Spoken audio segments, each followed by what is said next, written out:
Welcome to the Family Bible Journey. Whether you're a first-time listener, one of our regulars, or one of those who is committed to either reading through or journaling through the Bible with us, thanks for listening.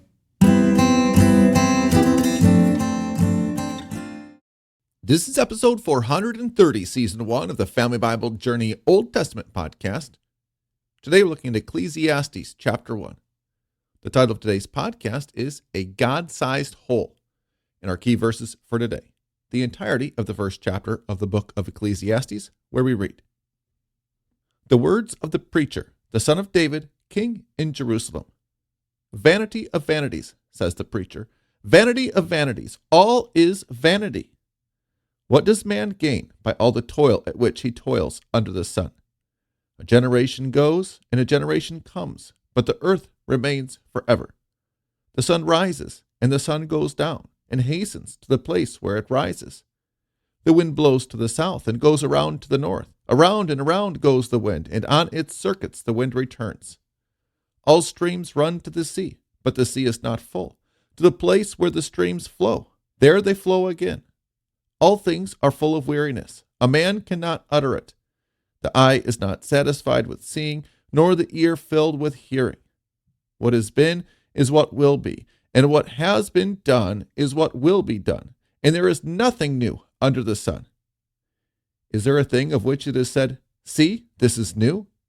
It has been already in the ages before us. There is no remembrance of former things. There will be not any remembrance of later things yet to be among those who come after.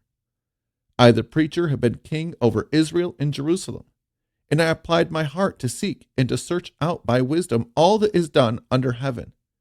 It is an unhappy business that God has given to the children of man to be busy with. I have seen everything that is done under the sun, and behold, all is vanity and a striving after wind. What is crooked cannot be made straight, and what is lacking cannot be counted.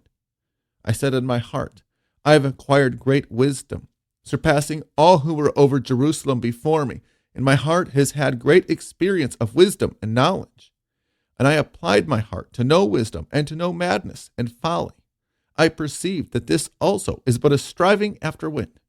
For in much wisdom is much vexation, and he who increases knowledge increases sorrow. This is the word of the Lord." So, welcome to the pretty depressing opening verses of the book of Ecclesiastes. And Ecclesiastes is our next book of wisdom literature.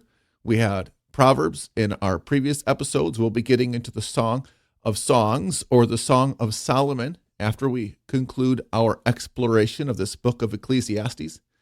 And what we see here are three different books, largely penned by Solomon, who, at the beginning of his reign, prayed to God for wisdom to govern a great and numerous and powerful people.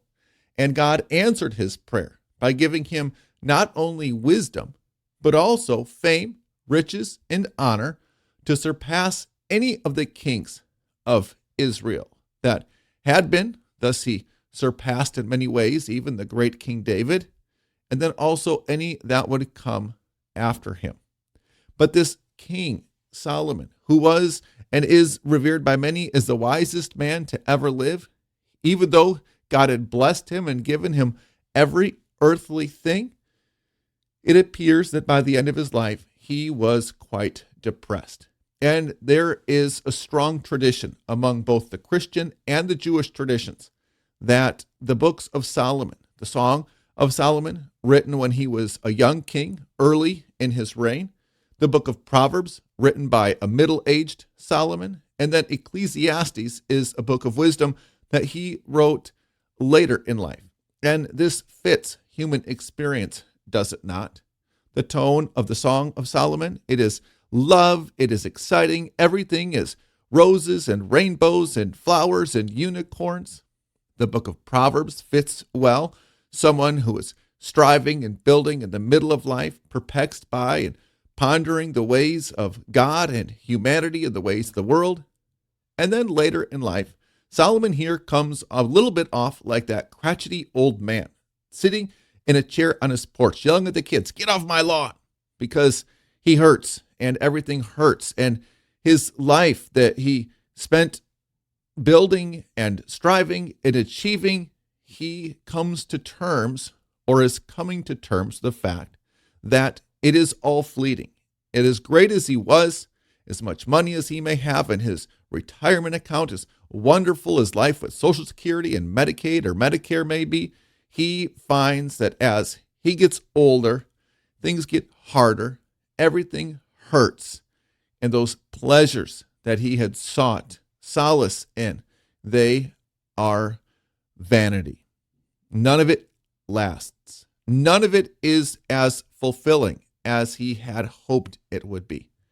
And Solomon has been blessed, as we said earlier, in every possible earthly way.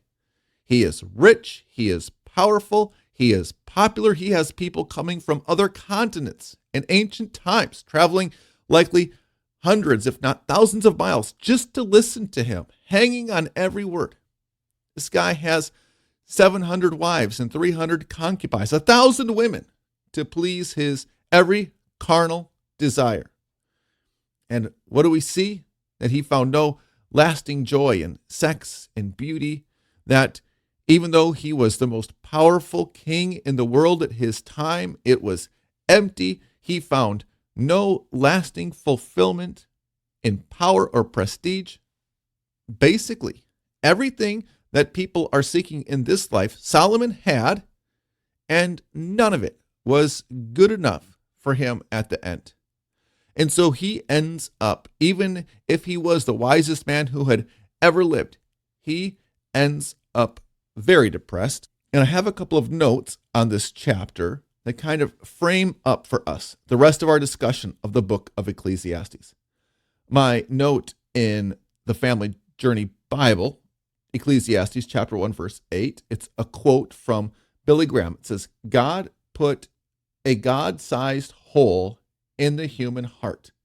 And I think that is absolutely true, that even though many people would want to deny it and may not even believe it, God has put a hole in the center of the human heart that is only ever going to be satisfied when it is filled with God himself. Because we, as human beings, were created as physical and spiritual creatures to have communion and live in relationship with God our Father in heaven above. And if we don't have that relationship right, then nothing is going to be right in our lives. Martin Luther said it this way in his explanation of the first commandment in his large catechism. He said, and I am paraphrasing here for the record, that a person's God is that thing or person to which they run to in any trouble and from which they look for anything positive or good in this life. I have a note also on verse 14 where it says, Solomon was depressed when he sought fulfillment in the things of this earth. He was led astray by his sinful desires, even though he was the wisest and most learned man on earth. So Solomon's life story, it is a bit of a cautionary tale for us, because just as Solomon lived a life of luxury and had everything that anyone could ever want and more, so too the vast majority of the listeners to this podcast, just because we live in a very prosperous land and at a prosperous time in human history, we've got it all when it comes to earthly standards. As a matter of fact, we've got a lot of things that Solomon never even dreamed of. Air travel, riding around in heated or air-conditioned chariots, food that can be flavored with spices from all over the world, fruits, vegetables, produce that are shipped thousands of miles into our local supermarkets. And all of it we get to enjoy, not because of anything that we have done, but simply because this point in time that we are living our lives. And so, if we are not careful, we can fall guilty of the same sins as King Solomon. We can be the ones led astray by earthly pursuits if we are not investing our time and really focusing on God above, seeking in him the fulfillment that we need, because only God is able to fulfill our desires with true and eternal blessings and riches, which means that as long as we are seeking lasting happiness or joy or peace in the things of this world, we are going to be disappointed in the end, even as Solomon here is disappointed towards his life's end. And so we're going to continue to wrestle with these difficult and depressing feelings of an empty life in our next podcast episode. And as we learn from King Solomon the struggles of having it all, we're going to also be considering how faith and godliness are able to provide those things that the world simply cannot give, because the blessings of God, they are eternal, whereas even the best things of this world are only earthly and temporary blessings, bound to eventually run out and disappoint us in the end.